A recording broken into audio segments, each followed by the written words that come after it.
Next on scratch coding cards is fly around activity. Under this activity, we are going to use this butterfly sprite, this particular backdrop, and this is the instruction set that we are going to give to that particular sprite. Basically, it contains three instructions.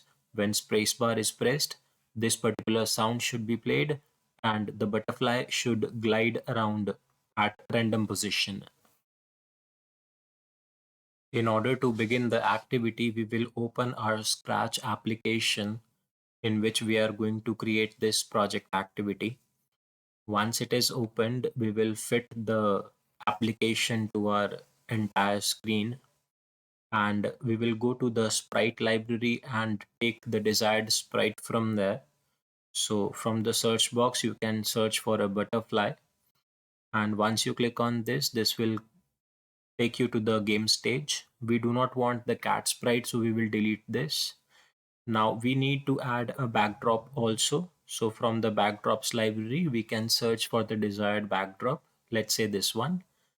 And now is the time to give the instructions to this particular sprite. So from the events category, we will take the first instruction when spacebar is pressed. Up here, many instructions are there. We can choose any different key also as required.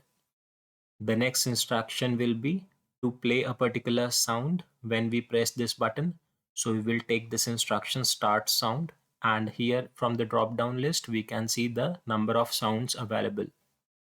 The next instruction would be under the motion category, that glide for 1 second to this particular position. So from the drop down list you can see random position and mouse pointer. So by default we are taking it to the random position for this activity.